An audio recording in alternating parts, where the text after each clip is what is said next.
Buenas tardes. Hoy vamos a tener una clase sobre cultivo de briófitos y algo acerca de su supervivencia en relación al microhábitat en donde nosotros nos encontremos. La misma con el fin de que vayamos preparando nuestros propios cultivos, que vamos a hacer el trabajo durante el semestre y presentar en febrero los resultados del mismo.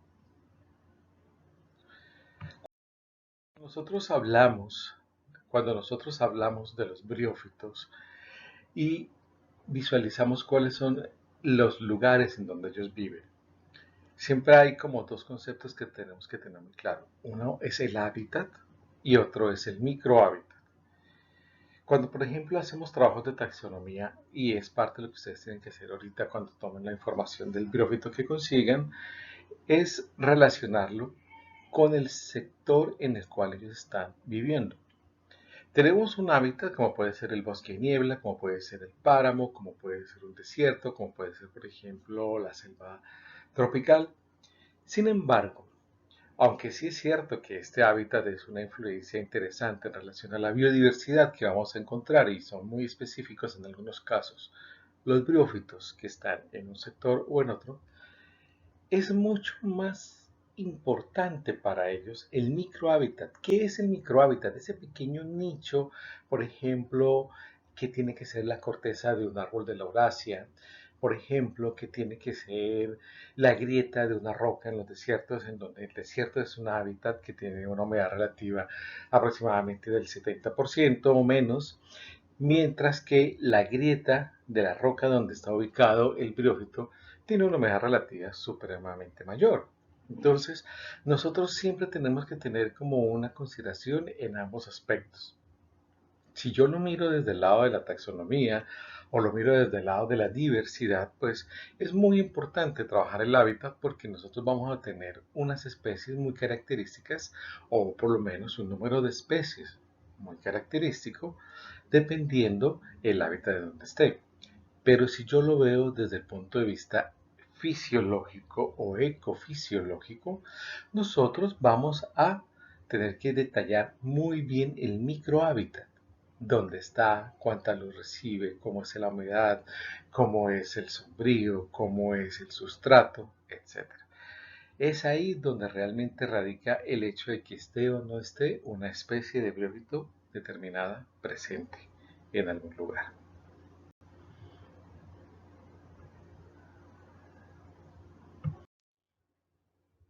Volviendo a este tema, entonces, vamos a siempre tener claro esos dos conceptos.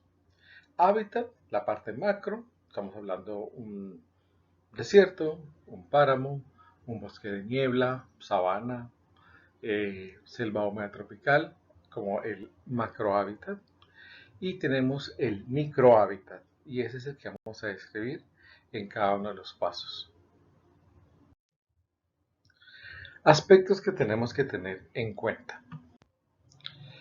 La estructura del microhábitat,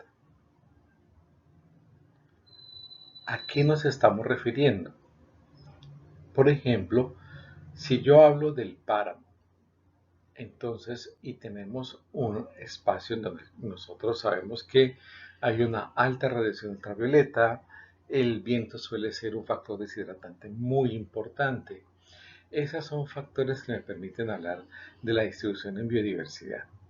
Sin embargo, cuando yo me voy al microhábitat, puedo referir a estos tres puntos que nosotros estamos mirando aquí en la diapositiva. El primero es el que está asociado con qué tan tolerante puede ser ese briófito con respecto a la pérdida de agua.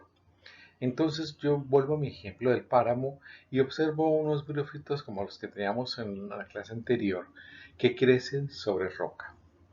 Esos briófitos que crecen sobre roca son unos briófitos que están plenamente expuestos a todos los factores deshidratantes.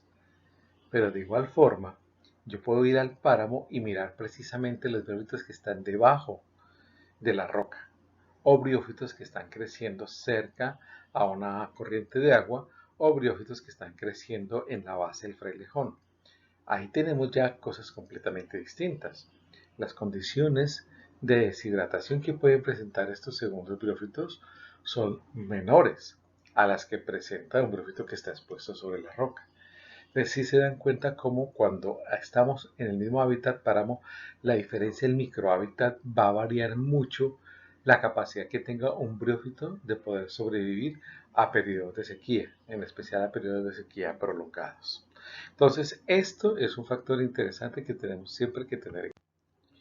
Otro factor del microhábitat que nosotros tenemos que determinar, todo eso que les estoy diciendo hoy, son aspectos que ustedes tienen que determinar, observar y explicarnos cuando hagan la exposición de su trabajo de cultivo, de dónde obtuvieron el material vegetal, cuáles eran las características de ese microhábitat en el material vegetal. Otro factor es la luz. Volvemos al mismo tema.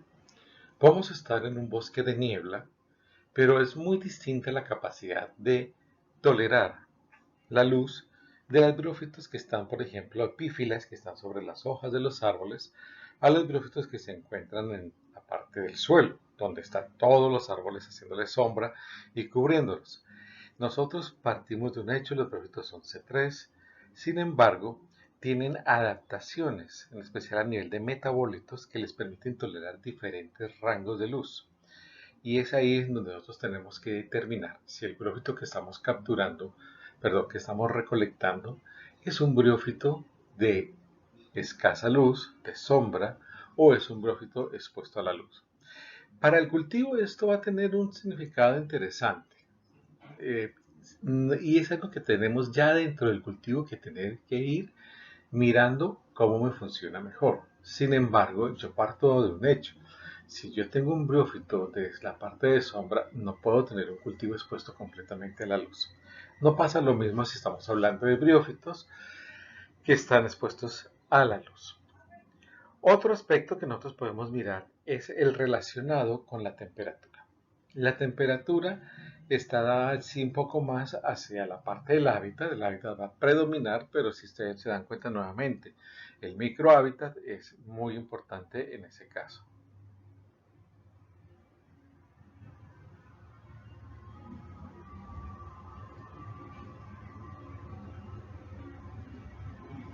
Entonces, el microhábitat me puede variar un poco la temperatura en el lugar.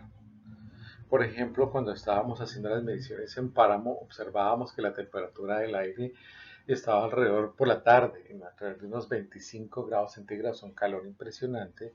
Sin embargo, la temperatura directamente en la colonia se manejaba por alrededor de los 18 grados centígrados. Había siempre una diferencia considerable y esto debido a que el microhábitat formado por la sombra que daba tanto el pajonal como el frailejón protegía a los briófitos.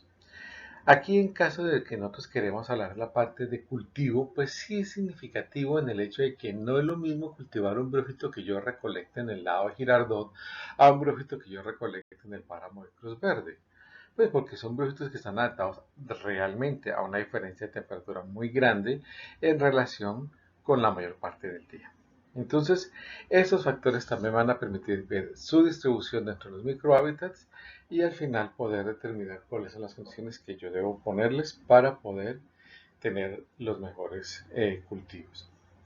Finalmente, vamos a ver una diferencia muy general a nivel de los musgos en relación con qué tipo de hábitats predominan. Cuando nosotros hablamos de especies acrocárpicas, ¿se acuerdan ustedes? Las especies acrocárpicas son aquellas que yo veo los individuos separados, no son ramificados, son más bien todos, están como si estuviesen de pie y el esporofito suele desarrollarse en la parte apical de estos individuos. Pues estos individuos, como vienen todos de pie, pueden conformar colonias compactas, formando cojines. Y eso ya les permite tener una supervivencia mayor en sitios secos. Vamos a ver casos distintos en la parte de los pleurocarpicos. Cuando hablamos de especies que requieren alta disponibilidad de agua, incluso estaríamos refiriéndonos a especies que necesitan la presencia del agua permanentemente, especies por ejemplo acuáticas. ¿Qué vamos a encontrar nosotros en esa característica propia de estas especies? Primero, que predominan estructuras pleurocárpicas en el caso de los musgos, como lo que estamos viendo aquí en Hypnum, en donde el organismo es ramificado, no forma una estructura compacta. Desen cuenta ustedes cómo él va colonizando, cubriendo grandes superficies. Y cuando yo empiezo a ver estos tapetes que empiezan a cubrir superficies, entonces yo ya tengo fisiológicamente un problema. Acuérdense, la relación tamaño-superficie, que en los briófitos tiene que jugar un papel muy importante para la preservación del agua en el interior de las células. Des en cuenta que a mayor superficie, mayor va a ser el área de evaporación. Por eso es que estos briófitos pleurocárpicos o estos briófitos que ustedes observan, por ejemplo, en sitios de alta humedad, que empiezan a cubrir grandes superficies de rocas, de suelo, de árboles en la parte del epifitismo, me están marcando claramente que hay una presencia permanente de humedad o de agua en el caso de que estén al lado de una quebrada. Caso similar lo vamos a encontrar nosotros en estas dos hepáticas. Esta es una frulania, Floraniata marcisi, que crece asociada a fuentes de agua. Pero si ustedes se dan cuenta, su crecimiento es muy similar al que nosotros estamos viendo en Ignium. Es un crecimiento en el cual va empezando a cubrir superficies mucho más grandes. Son estructuras, aunque esta es foliosa, pues son estructuras bastante ramificadas, bastante abiertas. ¿Por qué? Porque no necesita protegerse de la deshidratación tanto. Y así ella obliga a poder crecer en un espacio que esté lleno de agua. Algo similar sucede con Mesgeria temperata. Mesgeria temperata es una hepática talosa. Sin embargo, es una talo en forma de cinta, como ustedes pueden observar, y de esa forma también empieza a colonizar grandes superficies. Las hepáticas, por lo general, son más afines a sitios húmedos que a sitios secos. Obviamente vamos a tener algunas especies adaptadas fuertemente a sitios bastante secos, pero si yo quiero encontrar una alta diversidad de hepáticas, yo necesariamente tengo que ir a un sitio en donde la humedad relativa sea del 100% o que haya presencia permanente de agua, como puede ser una quebrada o una cascada. Entonces eso me permite a mí tener una mayor humedad ambiental y por lo tanto una mayor diversidad de hepáticas. Las hepáticas foliosas son mucho más sensibles todavía. Estas hepáticas foliosas, como ustedes se acuerdan en la morfología, son estructuras tan delicadas, sus hojas siempre son del grosor de una célula, son plantas extremadamente frágiles. Entonces, son plantas que en el momento en que se encuentran en un proceso de deshidratación, a diferencia de los otros briófitos, estas van a tener un daño irreversible. Ese daño puede estar más marcado en dos puntos principales. Uno, en daño de la membrana celular. Y ustedes saben que cuando se pierde la estructura o cuando se pierde la continuidad de la membrana celular, pues básicamente tenemos muerte celular. El otro daño está asociado con fotooxidación y fotodaño que se puede dar a nivel de los sistemas en los tilacoides, de los fotosistemas. Finalmente, podemos encontrar un tercer daño asociado con desnaturalización de las proteínas. Y si estos briófitos no están en condiciones de mantener la estructura funcional de una proteína, en especial lo que tiene que ver con la configuración terciaria y cuaternaria de la proteína, pues una vez que llegue el agua no van a servir de nada, no van a poder restaurar su metabolismo e inmediatamente van a morir. Entonces, esto es importante tenerlo en cuenta. Quiero en este momento hacer un paréntesis muy importante porque nosotros tenemos un caso en los páramos que me llama mucho la atención. Es un briófito que quiero estudiar más a nivel de metabolitos porque es muy interesante. Ya con el grupo que estamos trabajando sobre metabolitos protectores de sustancias protectoras de UV, lo hemos mirado y es una frulania precisamente de este grupo. No crece así, no crece tan tupida, no crece es una frulania que la encuentro en los páramos, pero vean jóvenes, esto tan interesante. Crece colgada, péndula en ramas secas de algunos arbustos en los páramos. Ustedes saben que en los páramos no tenemos árboles grandes, tenemos esos arbustos pequeños.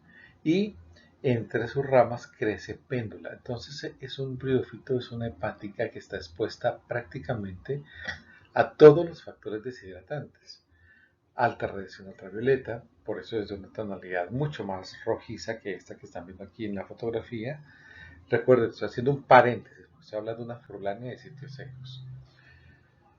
Es mucho más roja. Cuando nosotros recibimos los análisis de sustancias, presentaba realmente una gran cantidad de sustancias externas en el citoplasma y puede estar también ubicadas en la pared celular que protegía contra la UV. Está expuesta a ese viento, esta péndula está expuesta a ese viento deshidratante y sin embargo crece muy bien cuando llegan las temporadas de lluvia. Es una frulania bastante interesante. Yo pienso que vamos a encontrar ahí muchos metabolitos que pueden ser de interés. Si alguien aquí hay algún estudiante de farmacia que quiera lanzarse a hacer el análisis de los metabolitos, bienvenido. Lo invitamos a que nos colabore. Vámonos entonces con especies en donde ya empezamos a bajar la humedad, especies que están un poco más adaptadas a sitios secos. Y aquí encontramos nosotros lo que habíamos hablado anteriormente.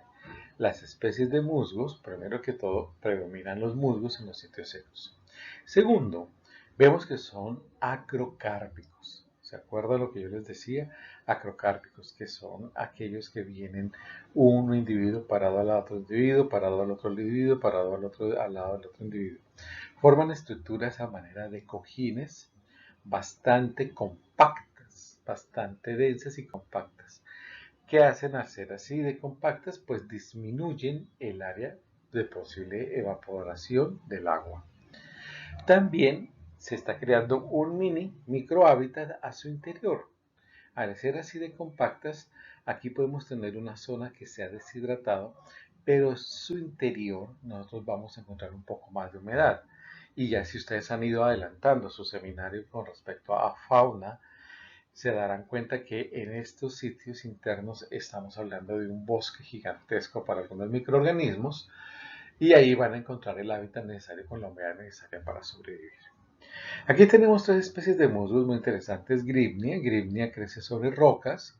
Gribnia la tenemos nosotros en Colombia. Estas puntas blancuzcas que ustedes pueden ver aquí, si se dan cuenta que termina en ápices blancuzcos, es una manera de difracción de la luz para protegerse por las altas radiaciones, porque estos son briófitos que suelen estar más expuestos. Aquí tenemos Aulocomium andrógino, que está creciendo sobre madera. Y finalmente tenemos al famoso de todos, Túrtula. Túrtula, en especial la especie Túrtula ruralis, es el briófito que más se ha estudiado a nivel de fisiología del agua. Es impresionante porque se utiliza como un modelo de planta tolerante a la desecación. Esta especie de túrtula presenta todas las adaptaciones genéticas, anatómicas, pero en especial bioquímicas, que le permiten sobrevivir a periodos de años, inclusive de años seca, sin morir. Por eso es que se ha utilizado como el modelo para el estudio de la tolerancia a la desecación. Y pues es una especie que predomina en zonas templadas, donde hay estaciones, y por eso es que también los americanos las han utilizado mucho para poder hacer ese tipo de estudios. Entonces, condiciones generales que nosotros tenemos que tener en cuenta. Yo recomiendo un poco más este tipo de briófitos. ¿Por qué? Porque este tipo de briófitos, cuando las condiciones ideales como las que nosotros les vamos a dar en el cultivo se presentan, entonces ellos crecen mucho mejor. Se adaptan mucho mejor al cultivo y crecen mucho mejor porque pues están en condiciones ideales y son briófitos que sobreviven a condiciones extremas. Recordemos, jóvenes señoritas, que El briófito, cuando está seco o cuando está bajo presión por estrés, tiene el problema de que no va a crecer. Se limita a estar en un estado como de quiescencia, en un estado de dormancia, en donde inclusive la fotosíntesis va a cero, y lo que él hace es proteger sus sistemas internos para poder retomar el metabolismo una vez que las condiciones ambientales sean favorables, que en la mayoría de los casos básicamente es que llegue el agua. A duras penas, cuando nosotros hacemos respiración, les voy a mostrar dentro de 8 días, cuando hablemos cómo sobreviven los briófitos a estas condiciones extremas, a duras penas mantienen una respiración basal básica, porque todo organismo tiene que respirar. O sea, eso es necesario. Entonces, estos briófitos, el hecho de que sobrevivan no quiere decir que van a crecer bajo sequías, no quiere decir que van a crecer bajo unas altas reacciones, no. Están adaptados a sobrevivir esos lugares. Cuando llega la lluvia es que crecen, es que hacen más biomasa. Mientras tanto no lo van a hacer.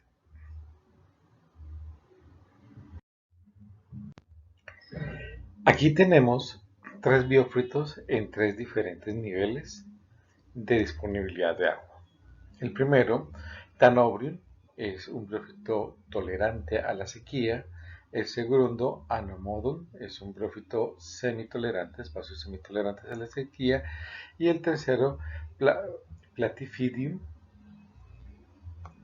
es un briófito que vive prácticamente sumergido en el agua. Si se dan cuenta cómo vamos viendo la diferenciación entre lo compacto, aunque aquí tenemos claramente un briófito pleurocárpico, es un briófito ramificado, es un briófito ramificado que viene muy compacto, es un briófito ramificado que de todas formas forma no un tapete, sino estamos viendo como la formación de un cojín. Sin embargo, miremos ya a medida vamos aumentando la disponibilidad de agua, como ellos empiezan a tener ya más una morfología abierta, una morfología más laxa, una morfología donde puede haber una mayor pérdida de agua, hasta encontrar este briófito Platyphidium, que es un briófito acuático. Entonces sus ramas van a estar completamente sueltas, van a estar completamente abiertas, porque no tienen ningún problema de protegerse por la pérdida de agua. Bueno, ¿y qué pasa con los santoceros? ¿Ah? Yo me acuerdo que en el primer trabajo que hicimos de este semestre, algunos compañeros sí lograron conseguir el antoceros. Muy seguramente ellos nos contarán cómo lo encontraron en sitios bastante húmedos. Aquí simplemente es para mostrar cómo este tipo de organismos que son bastante pendientes del agua todavía, tienen estructuras que les permiten sobrevivir en el momento en que las condiciones ambientales no sean favorables. Estas estructuras son las formas de propágulos propios en los antoceros denominados tubérculos. Estos propágulos son los que sobreviven porque cuando Antoceros se seca se muere casi inmediatamente. Antoceros, a pesar de ser una especie talosa, es un talo bastante frágil, es un talo bastante delgado que va a tener el problema de que fácilmente se deshidrata. De ahí el que ellos estén siempre en sitios donde el agua, más que la humedad, aquí ellos sí se he visto que Antoceros es más dado de donde está pasando la corriente de agua, necesitan el agua líquida, no tanto que tengamos una humedad del 100%. Y esto los hace extremadamente susceptibles. Cuando yo he intentado cultivar antoceros es una planta bastante engañosa, no sé cómo decirlo, bastante caprichosa, dirían las abuelas cuando hablan de sus maticas en los jardines. Porque yo he cogido antoceros, lo he llevado del medio, lo he cogido por ejemplo de una cascada, lo he llevado completamente protegido, lo coloco en un cultivo donde tiene humedad permanente y se muere. Así de sencillo, se muere. No hay nada que hacer, mantenerlo vivo es muy difícil. Sin embargo, uno coge las esporas de antoceros, las riega tranquilamente en cualquier materia del jardín y cuando menos se da cuenta, ahí creció antoceros. Entonces es como bastante, no es fácil cultivarlo. Sin embargo, si alguno de ustedes, de los que encontró antoceros, se quiere lanzar a hacer el cultivo con antoceros, lo invito a que de una. ¿Por qué? Porque pues vale la pena ver si logramos tener como una metodología que nos permita cultivarlo, que nos permita alcanzar a hacer una propagación. Este no es un briófito que yo voy a hacer un crecimiento grandísimo porque no, su velocidad de crecimiento es muy baja, además él tiene una serie de crecimiento únicamente en la parte final del talo y por eso es que no pienso que nosotros podamos hacer un cultivo gigantesco. Sin embargo, lograrlo mantener vivo sería muy interesante para programas, por ejemplo, de biodiversidad, de conservación, mantenerlo vivo para poder hacer estudios sería muy, muy interesante. Entonces, si alguno de ustedes se quiere ir allá donde vieron el antocero, donde lo recogieron y lanzarse a cultivar, les invito a que lo hagan.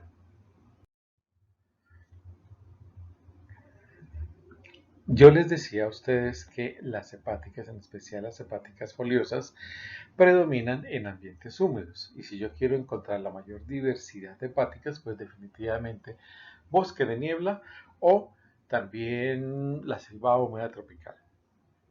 Sin embargo, por ejemplo, hay unas hepáticas extremadamente dependientes de humedad, pero hermosísimas, las epífilas. Tenemos un seminario de epífilas en las cuales ellas necesitan de esa humedad para poder crecer, son miniaturas. Si de por sí los briófitos son pequeños, las epífilas son miniaturas dentro de los briófitos, crecen sobre las hojas y son de 1, 2, 4 milímetros de grande y ahí encuentra usted los rizoides, los filidios y el esporófito. Son muy hermosas. Sin embargo, pues como en todo lo de los briófitos, vamos a encontrar especies que son más tolerantes a ambientes secos. Esas especies, por lo general de hepáticas, son hepáticas talosas, como las que ustedes están observando aquí en la fotografía. Tenemos Fosombronia, Asterela y Plagiocasma. Fosombronia es una hepática que está adaptada a lugares en donde tenemos poca lluvia durante todo el año. Entonces aquí estamos hablando de ambientes secos a nivel del hábitat. Habría que ver dentro de esos ambientes en qué microhábitat ellas se ubican para poder mantener por lo menos el estado mínimo de estar vivas.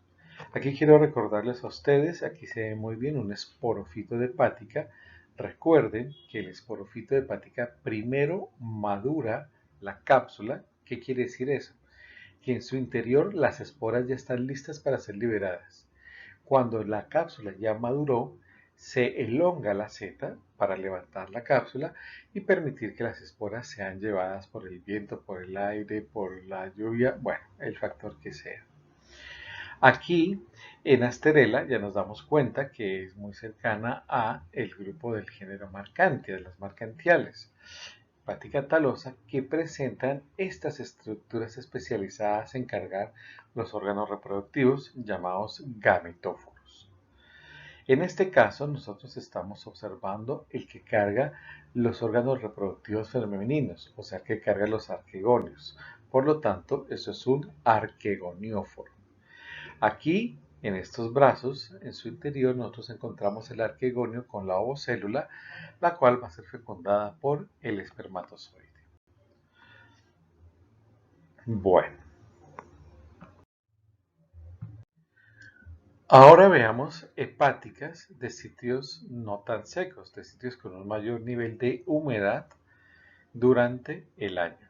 Y pues ya empezamos a ver esa transformación que les comentaba, ¿no? Hepáticas foliosas, ya no son talosas, son hepáticas foliosas. Sin embargo, como esto no es un sitio completamente húmedo, pues vemos todavía una forma de crecimiento muy compacto, muy cerrado, reduciendo superficies precisamente para evitar que haya mayor área de evaporación. Aquí tenemos Letocolia con Lilanthus cephalocea. Entonces, todas en común son foliosas, todas son todavía compactas y no hacen coberturas de grandes superficies. Finalmente, llegamos al ecosistema ideal de los briófitos. Este ecosistema es el favorito para los que estudiamos briófitos. Por eso les he dicho y les repito, por favor, si pueden en esta época de vacaciones, vayan y se dan una vuelta por el lado de Chicaque, que es un bosque de niebla, y van a poder observar ese epifitismo de briófitos tan grande. También tenemos briófitos creciendo sobre rocas, tenemos briófitos creciendo en el suelo, cubriendo grandes superficies porque la humedad ahí, como buen bosque de niebla, pues es del 100%. Por lo tanto, ellos van a poder hacer un mayor crecimiento sin problema de que se vayan a secar. En este tipo de bosques de niebla, nosotros vamos a encontrar la mayor diversidad de briófitos. Por eso en Colombia, si ustedes quieren hablar de diversidad de briófitos, pues definitivamente está el bosque de niebla andino y la parte de la selva húmeda tropical. Recuerden que la condición de bosque de niebla se refiere a un fenómeno más que a un punto en altitud, ¿no? Entonces nosotros podemos tener bosques de niebla en diferentes pisos térmicos, a diferentes altitudes en una montaña. Lo que se necesita es que haya ese fenómeno de que las nubes cargadas de agua choquen contra una pared de una montaña. Sin embargo, pues nosotros encontramos aquí en el trópico más bosque de niebla en el frío y en la parte baja pues tenemos la selva húmeda tropical. Dentro de este tipo de ecosistema vamos a encontrar nosotros una alta diversidad también dentro de las epífitas, porque ellas van a poder cubrir fácilmente troncos, vamos a encontrar las famosas epífilas que van a cubrir las hojas, dado a que en el ambiente, como ustedes lo están observando, se encuentra la humedad necesaria para su supervivencia, su desarrollo y su crecimiento. Entonces, aquí nosotros vamos a encontrar todo un paraíso. Ahora bien, como epífitas que son, a pesar de que tengan una alta cobertura, una gran cobertura sobre la superficie en la cual están epifitando, también vamos a notar que son briófitos pequeños, no son briófitos altos ni muy largos, no, son briófitos realmente pequeños, estructuras extremadamente sencillas, estructuras muy frágiles que van creciendo como un tapete y van cubriendo la superficie del forófito fácilmente. Cuando yo he intentado cultivar especies del bosque de niebla, he encontrado mucho problema. Como yo les decía, son muy frágiles y son muy susceptibles. Y no necesariamente, o por lo menos lo que he encontrado, no necesariamente es solo la condición de humedad lo que hace que ellas sobrevivan y crezcan. Parece que la relación con el forófito es muy importante, o el equilibrio a nivel de nutrientes también es muy importante, y por eso ellas necesitan más condiciones estrictas y no se dejan cultivar fácilmente. Es una lástima, porque si ustedes observan cuando vayan a Chicaque, son especies muy hermosas, con unas formas, por ejemplo, hay algunas en forma de palmera miniatura impresionantes, que a nivel de ornamentación serían muy apetecidas estas especies, sería muy bonito poderlas propagar, pero en la experiencia hasta ahora que he logrado, duran muy poco tiempo, no crecen y al final mueren. Entonces, si van a cultivar especies de estas, vamos a ver que podemos utilizar, por ejemplo, un mini invernadero. Ya les voy a mostrar cómo se forman los mini invernaderos. Y con eso ustedes pueden intentar propagarlas. A ver qué tal nos va. Un exceso de agua, que es uno de los errores que se comete, como uno dice, como vienen de sitios extremadamente húmedos, con humedad relativa muy alta, entonces mantengámosle mucha agua. Es muy diferente, jóvenes, es muy diferente, por eso ustedes tienen que anotar cuál es la fuente de agua principal que el briófito va a tomar. ¿Por qué? Porque es muy distinto los briófitos que necesitan una alta humedad, o sea, yo necesito tener agua en el aire, a los briófitos acuáticos que necesitan el agua líquida. Entonces, estos briófitos de los bosques de niebla necesitan agua del aire. Por lo tanto, cuando nosotros tenemos un cultivo de briófitos de niebla que está inundado, lo que vamos a hacer es ocasionar pudrición del briófito o favorecer el crecimiento de hongos. Aunque ya les explicaré más adelante cómo hay que estar pendiente de que no estén creciendo hongos porque es muy común cuando estamos haciendo este tipo de cultivos.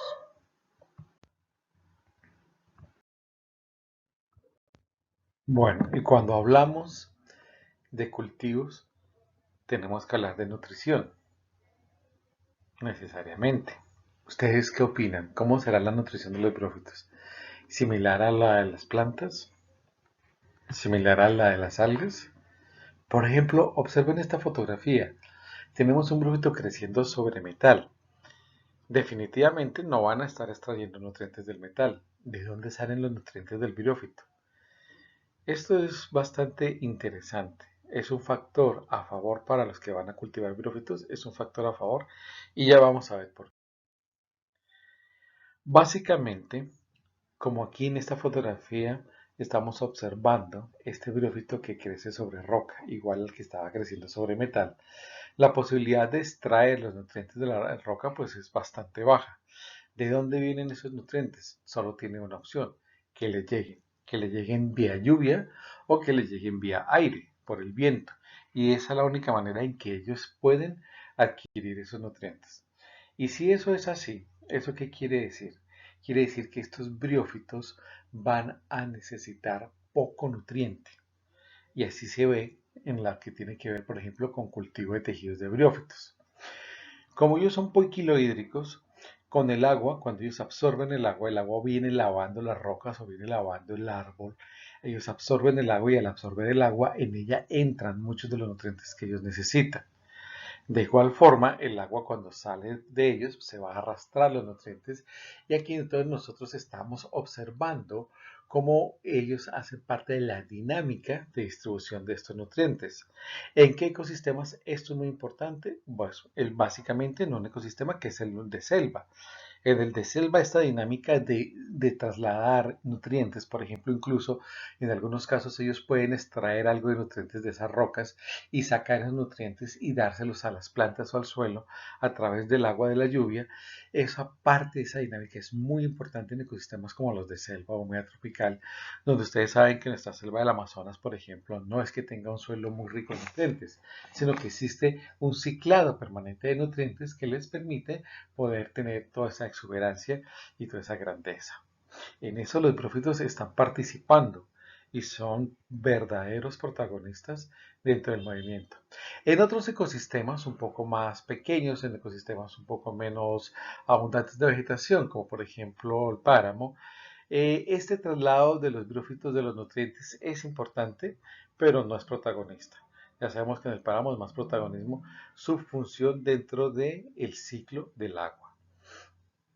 Entonces, nosotros tenemos aquí una pregunta para hacernos y es, realmente, ¿qué es lo que sucede?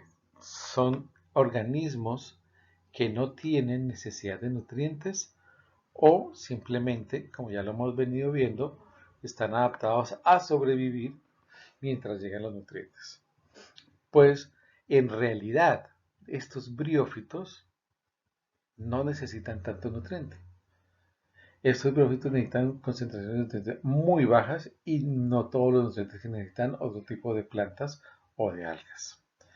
Pero esto es una adaptación, por lo tanto es una adaptación a la supervivencia en espacios o en ambientes poco ricos de nutrientes o es la adaptación a nivel de nutrición basada en que su función hídrica es poiquilohídrica.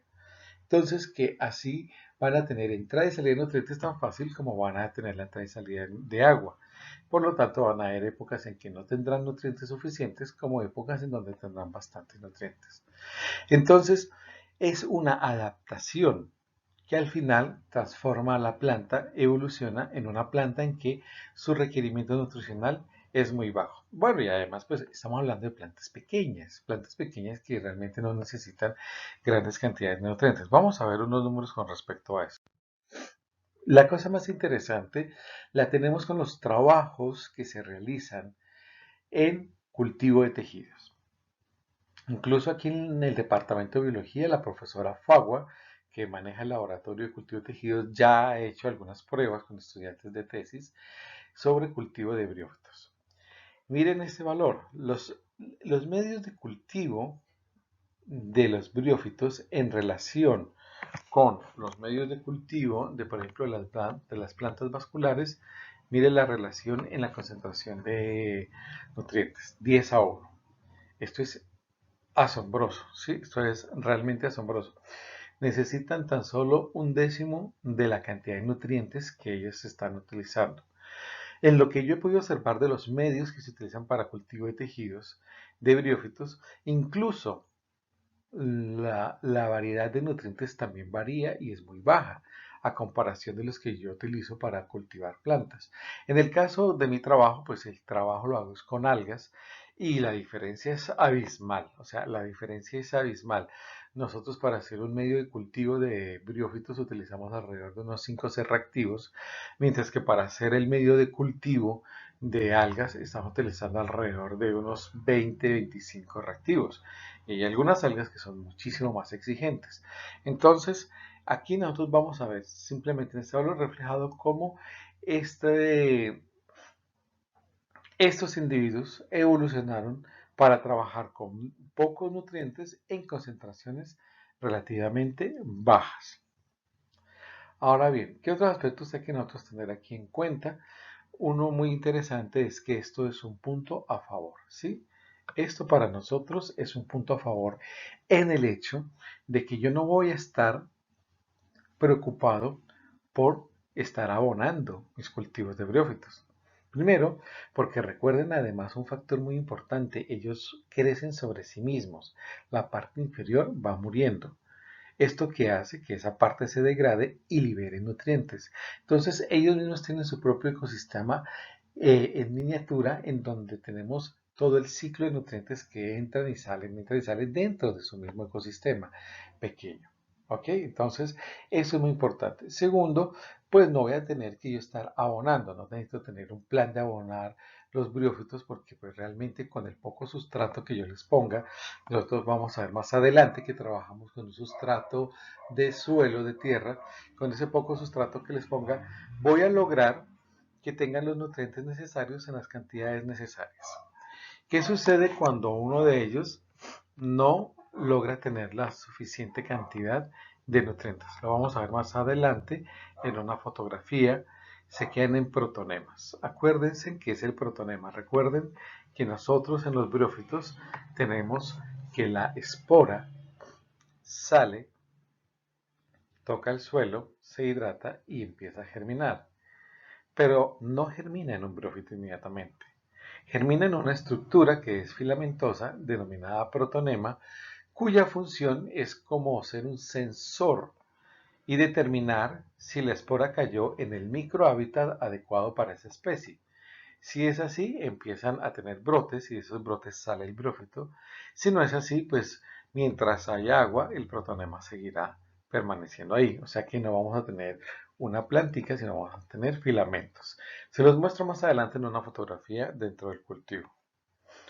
Cuando nosotros movemos las plantas de un lugar a otro, y eso sí lo he dicho, me paso con marcantiales, me pasa con briófitos del bosque de niebla, me pasa con antoceros, el desequilibrio iónico es grande. Por eso yo recomiendo mucho cuando ustedes cojan el briófito, cogerlo con el sustrato, llevar una bolsa Ziploc para que quede herméticamente sellado y así no haya pérdida de agua, evaporación y por esto tanto también pérdida de nutrientes o haya un desequilibrio iónico mientras lo trasladan ustedes al sitio en donde lo van a cultivar.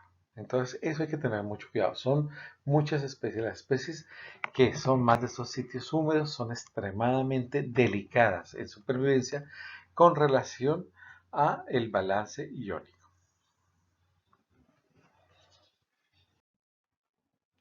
La luz. Bueno, ¿qué pasa entonces con la luz? Bueno, ya lo hemos visto. Tenemos briófitos que crecen en sitios sombríos, que crecen debajo de los árboles, que crecen cubiertos por rocas. y tenemos briófitos que crecen completamente expuestos. ¿Será que aquí tenemos lo mismo que en las plantas traqueófitas? ¿Plantas de luz y plantas de sombra? Sí y no. Vamos a ver. Primero que todo, y algo muy importante que debemos siempre recordar, es que los briófitos son plantas C3. Todos los briófitos son plantas C3. Por lo tanto, no son plantas de luz, son plantas de sombra, para poder desarrollar muy bien su fotosíntesis y no tener gasto energético porque la fotosíntesis se me vaya mejor para fotorrespiración o daño de fotooxidación de los fotosistemas en los tilacoides. Por eso la mayoría de los briófitos vamos a encontrar una mayor diversidad nuevamente en nuestro famoso bosque de niebla, en nuestra selva tropical húmeda. ¿Por qué? Porque están no solamente llenos de agua, sino que además vamos a encontrar en ellos toda esta cantidad de protección lumínica por los árboles, por las hojas de los árboles, por todo lo que nosotros podamos ocasionar sombra. Y eso favorece en gran parte la protección de los briófitos. Sin embargo, porque sí tenemos briófitos de luz, sí, claro, los que están expuestos, lo hemos visto, los que están expuestos en el páramo, sobre las rocas. Ustedes van por una carretera y ven briófitos expuestos sobre la misma carretera, briófitos expuestos en los barrancos. Estos briófitos, ¿qué es lo que tienen? Pues tienen una serie de adaptaciones metabólicas que me permiten a mí sobrevivir a estas radiaciones. Básicamente, tenemos sustancias que filtran la luz ultravioleta por un lado, o tenemos pigmentos que a alta radiación, no ultravioleta, sino alta radiación, por ejemplo, del espectro lumínico, ellos pueden absorber esa luz y disiparla en forma de calor para poder de esa forma evitar un daño en los fotosistemas. Entonces, tenemos que tener muy claro eso cuando vayamos a trabajar sobre el cultivo. ¿Por qué? Porque si ustedes obtienen briófitos de el campo, por ejemplo, de la parte abierta, cuando lo tengamos en el cultivo, vamos a tener briófitos que no les debe dar en ningún momento la luz directamente y eso va a favorecer su crecimiento porque no van a gastar energía produciendo sustancias protectoras, sino que van a gastar su energía en producir más biomasa. Ese es un truco dentro del cultivo. Y con respecto a los briófitos de sombra, pues definitivamente no pueden estar con luz directa, o sea, yo no los puedo poner encima de una terraza, no los puedo poner encima de un balcón, sino los tengo en el interior de la casa donde les dé la luz indirectamente para que no se afecten porque no están adaptados a eso y puedan crecer más fácilmente.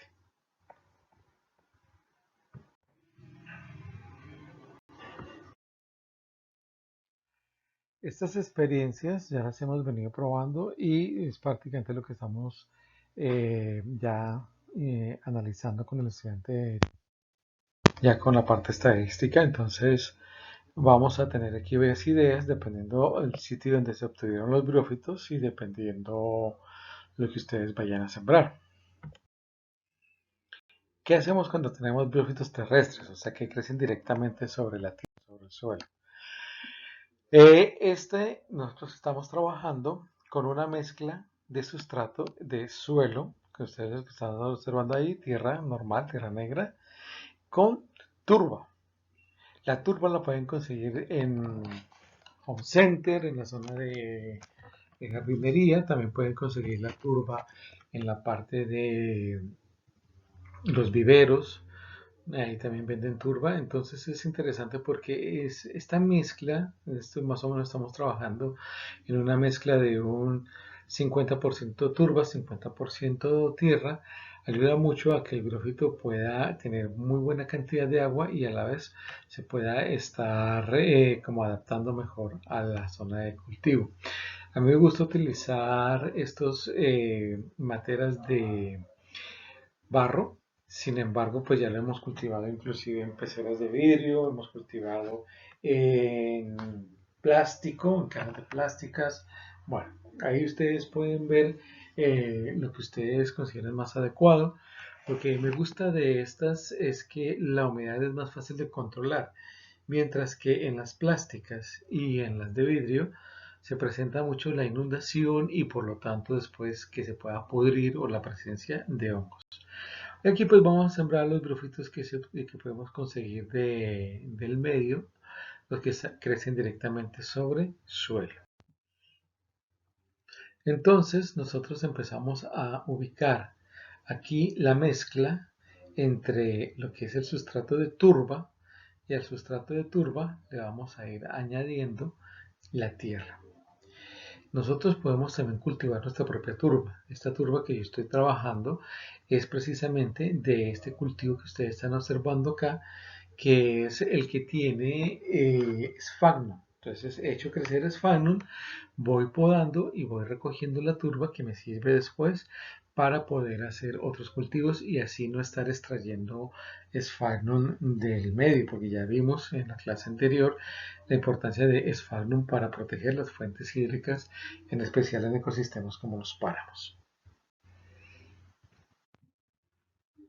Luego se hace la mezcla con la tierra y se va colocando encima los briófitos que ustedes vayan a cultivar, que sean briófitos de suelo. Aquí tenemos nuestro famoso Pleurotium, aquí tenemos un poco de Sphagnum. Este es un Sphagnum que es más de la parte de pantano, no el que es sumergido, sino el que tiene una parte dentro del agua y otra parte en la parte aérea. Y así lo vamos cubriendo. Finalmente, es muy importante lo que yo les decía a ustedes. Recuerden que el briófito crece sobre sí mismo. Entonces, si nosotros vamos a sembrar la parte muerta, pues no estamos haciendo absolutamente nada.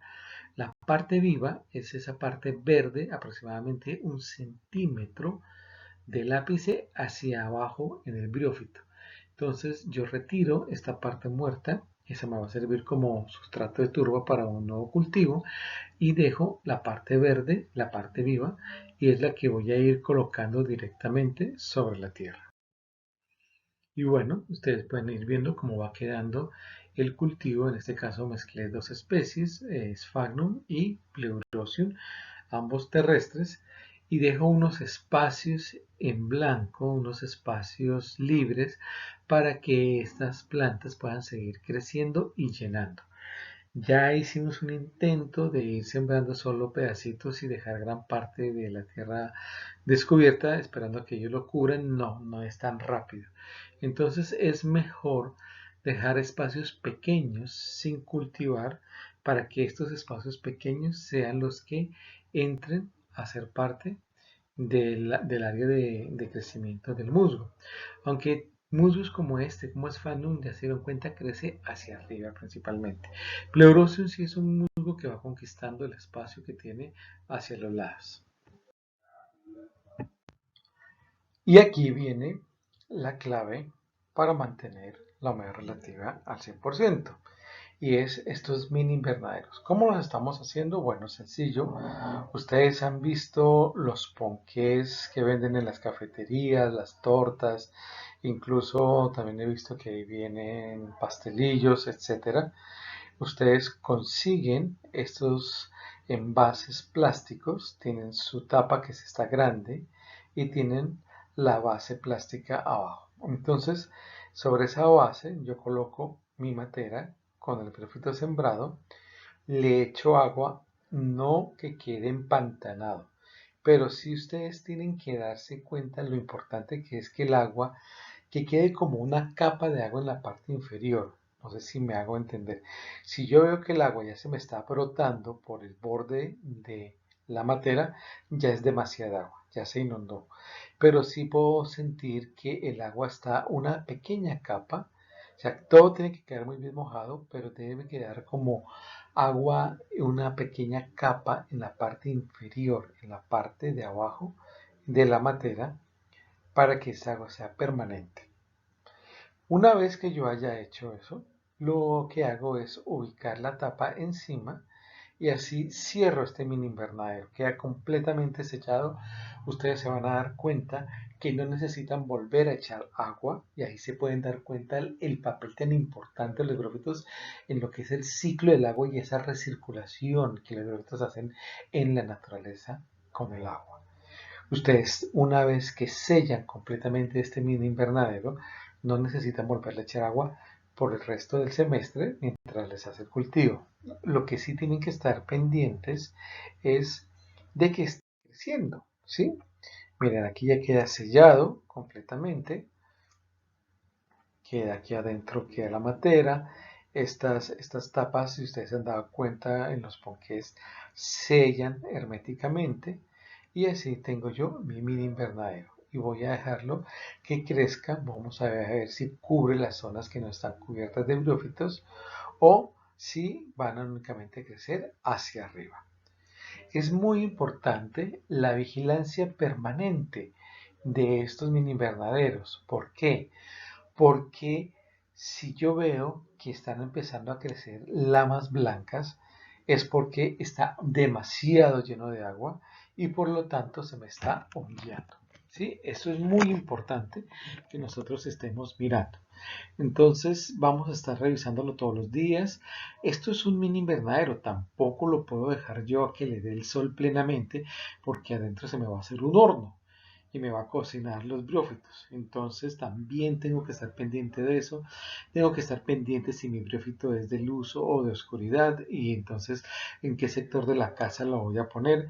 Pero por lo general sí le cae bien recibir buena luz. Sí me he dado cuenta que mientras están dentro del invernadero, una buena luz no directa, o sea, por ejemplo, cerca de la ventana para que la luz no les llegue directamente, les ayuda mucho a crecer. Eso es una cosa importante dentro de ellos.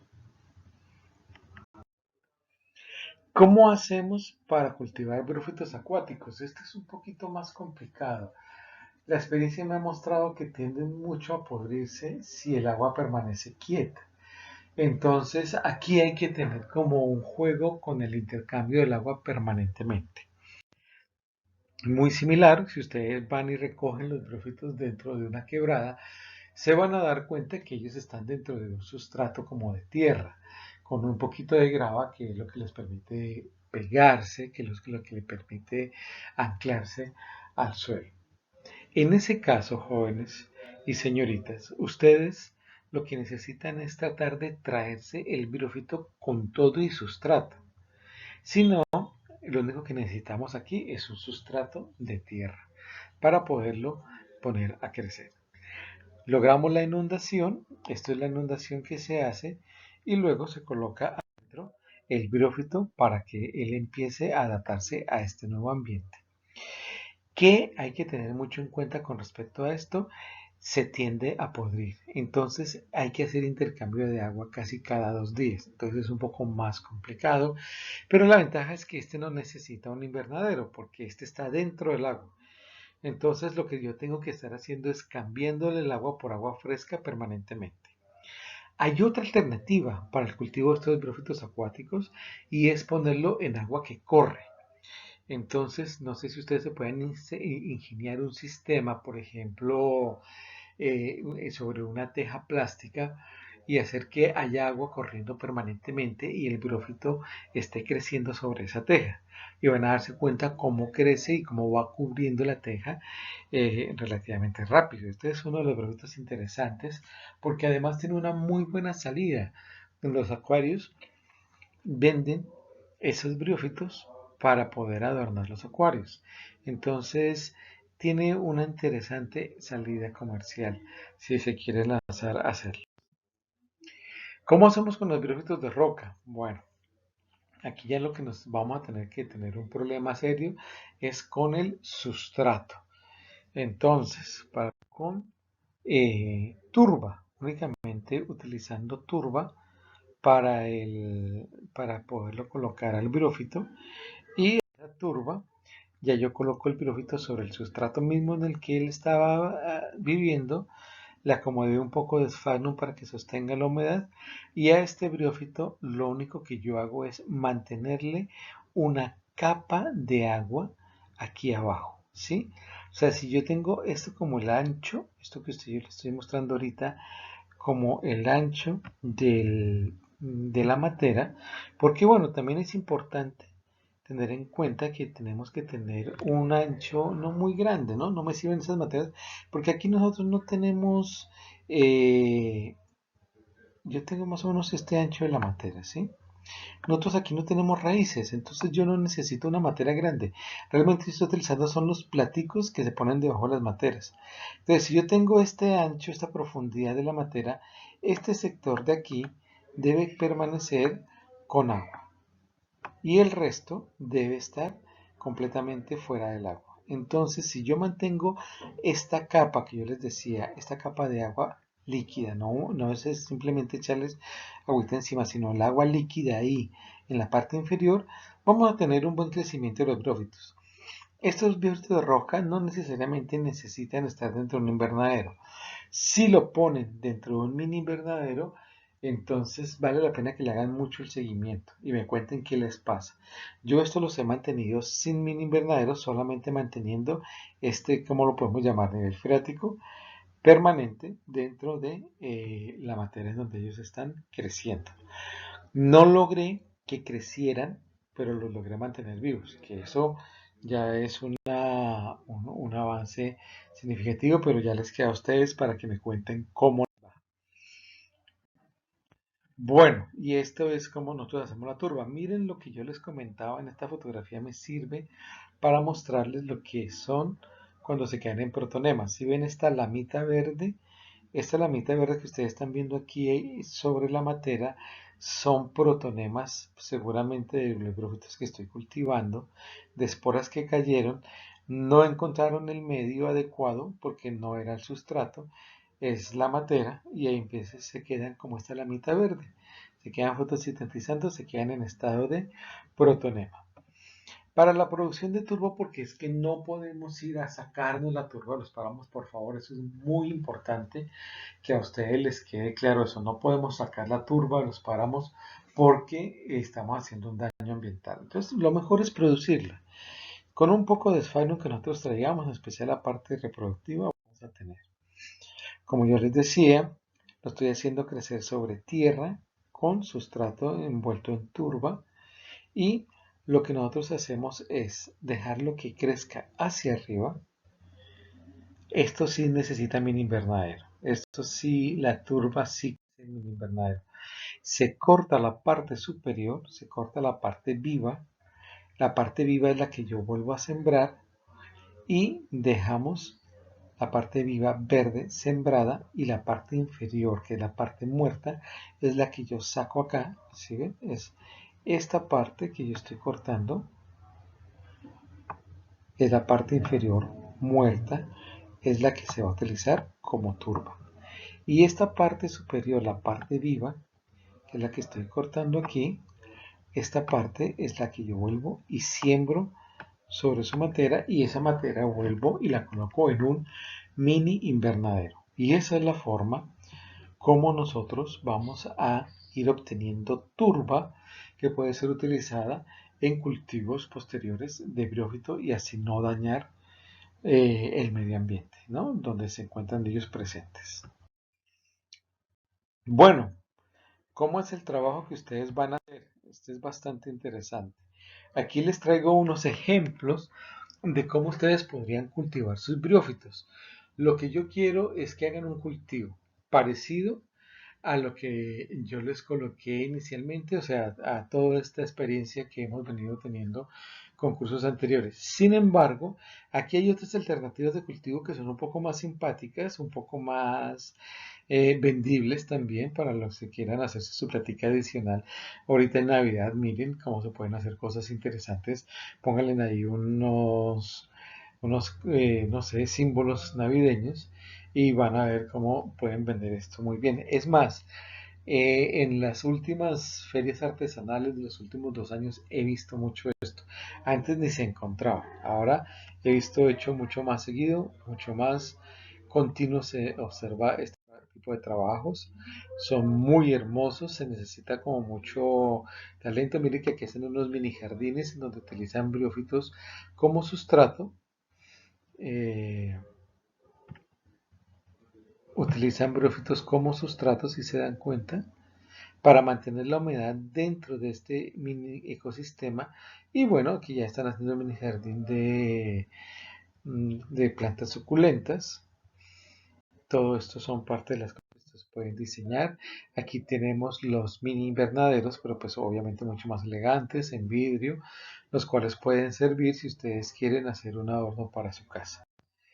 Entonces, como se pueden dar cuenta, alternativas para poder sembrar briófitos hay, porque es para cuando estemos en clase. Esto lo vamos a hacer más individual, como ustedes mismos decidieron, y espero poder tener resultados más interesantes.